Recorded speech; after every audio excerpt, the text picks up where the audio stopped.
Act 3, Scene 1. Titania is still lying asleep. She's on stage. The actors enter, but they don't notice her. Quince, Bottom, Snug, Flute, Snout, and Starveling. Are we all met? Pat, pat. And here's a marvelous convenient place for our rehearsal. This green plot shall be our stage. This hawthorn brake, our tiring house. And we will do it in action as we will do it before the Duke. Peter Quince, what sayest thou, Bully Bottom? There are things in this comedy of Pyramus and Thisbe that will never please. First, Pyramus must draw a sword to kill himself, which the ladies cannot abide. How answer you that? By'r Larkin, a parlous fear. I believe we must leave the killing out when all is done. Not a whit. I have a device to make all well. Write me a prologue, and let the prologue seem to say, we will do no harm with our swords, and that Pyramus is not killed indeed. And, for the more better assurance, tell them that I, Pyramus, am not Pyramus, but Bottom the Weaver. This will put them out of fear. Well, we will have such a prologue, and it shall be written in 8 and 6. No, make it 2 more. Let it be written in 8 and 8.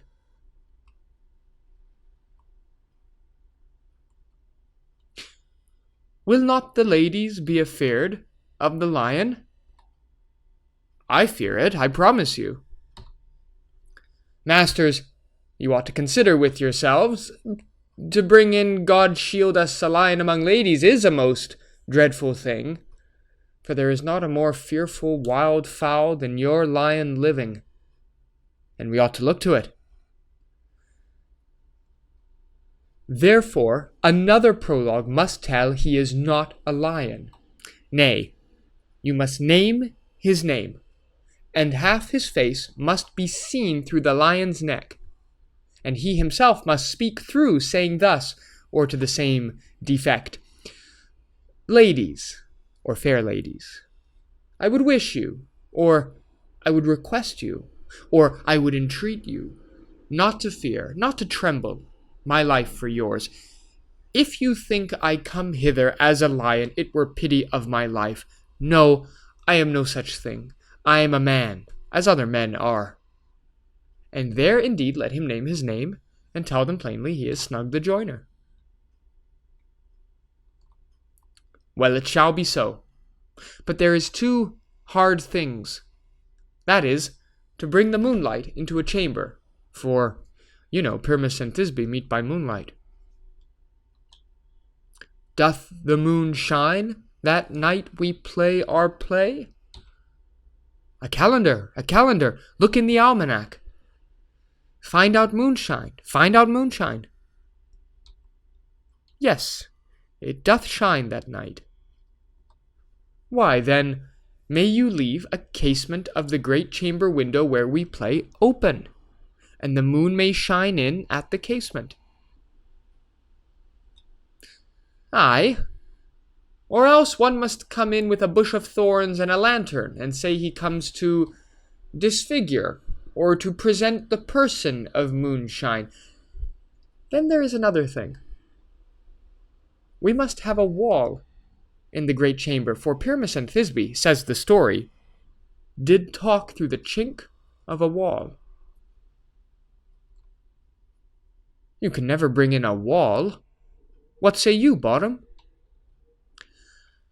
Some man or other must present wall, and let him have some plaster or some loam or some rough cast about him to signify wall.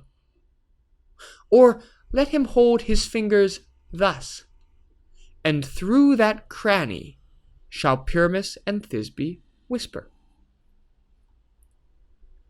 If that may be, then all is well. Come, sit down, every mother's son, and rehearse your parts. Pyramus, you begin. When you have spoken your speech, enter into that break, and so everyone according to his cue. Puck enters quietly behind the actors. They don't notice him. What hempen homespuns have we swaggering here, so near the cradle of the fairy queen? What a play toward! I'll be an auditor, an actor too, perhaps, if I see cause. Speak, Pyramus. Thisbe, stand forth. Thisbe, the flowers of odious savors sweet, odorous, odorous, odorous savors sweet, so hath thy breath, my dearest Thisbe dear. But hark, a voice. Stay thou but here a while, and by I will to thee appear. A stranger Pyramus than e'er played here. Must I speak now? Ay, marry, must you, for you must understand. He goes but to see a noise that he heard and is to come again. Most radiant Pyramus, most lily white of hue, of colour like the red rose on triumphant briar, most bristly juvenile, and eke most lovely Jew, as true as truest horse that yet would never tire. I'll meet thee, Pyramus, at Ninny's tomb. Ninus's tomb, man. Why, you must not speak that yet. That you answer to Pyramus. You speak all your part at once, cues and all. Pyramus, enter. Your cue is past. It is never tire. Oh, as truest horse that yet would never tire. And then Bottom enters with the ass head.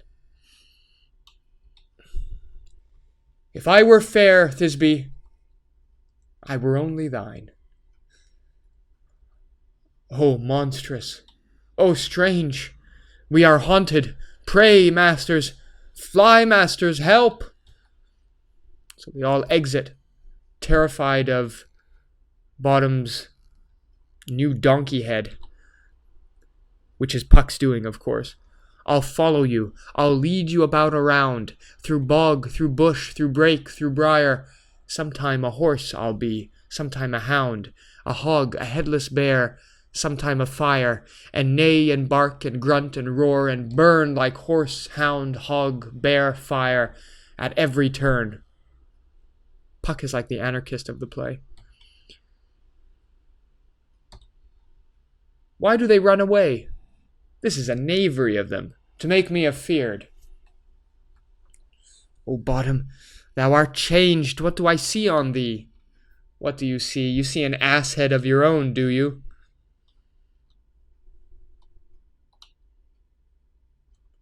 Bless thee, Bottom, bless thee.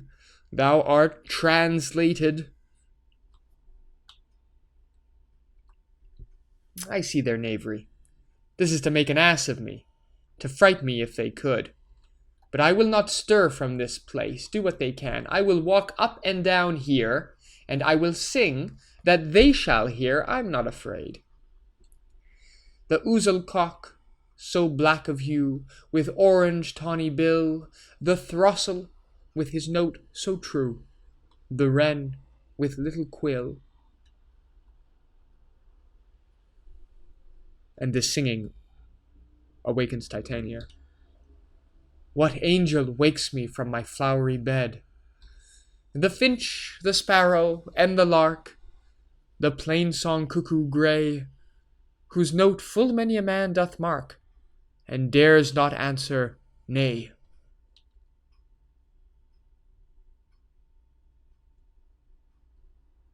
For indeed, who would set his wit to so foolish a bird? Who would give a bird the lie, though he cry cuckoo never so? I pray thee, gentle mortal, sing again. Mine ear is much enamoured of thy note. So is mine eye enthralled to thy shape, and thy fair virtue's force perforce doth move me on the first view to say, to swear, I love thee. Methinks, mistress, you should have little reason for that, and yet, to say the truth, reason and love keep little company together nowadays. The more the pity that some honest neighbours will not make them friends. Nay, I can gleek upon occasion. Thou art as wise as thou art beautiful. Not so neither, but if I had wit enough to get out of this wood, I have enough to serve mine own turn. Out of this wood do not desire to go. Thou shalt remain here whether thou wilt or no. I am a spirit of no common rate. The summer still doth tend upon my state. And I do love thee, Therefore, go with me. I'll give thee fairies to attend on thee, and they shall fetch thee jewels from the deep, and sing while thou on pressed flowers dost sleep. And I will purge thy mortal grossness so that thou shalt like an airy spirit go. Peace blossom, cobweb, moth, and mustard seed.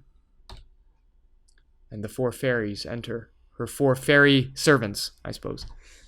Ready, and I, and Tinkerbell. Where shall we go?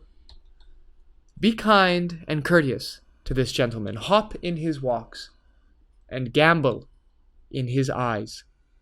Feed him with apricots and dewberries, with purple grapes, green figs, and mulberries. The honeybags steal from the humblebees, and for night tapers crop their waxen thighs, and light them at the fiery glowworm's eyes, to have my love to bed, and to arise. And pluck the wings from painted butterflies, to fan the moonbeams from his sleeping eyes. Nod to him, elves, and do him courtesies.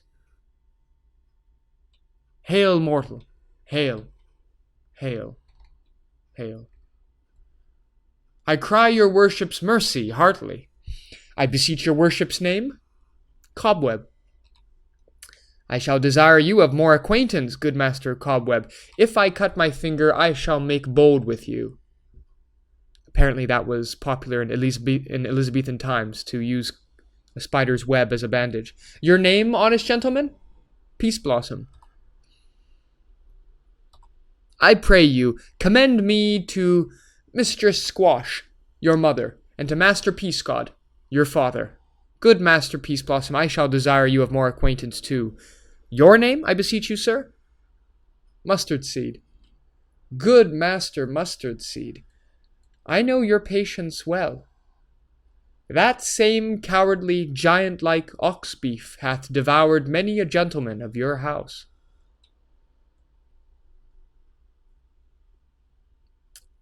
I promise you, your kindred hath made my eyes water ere now.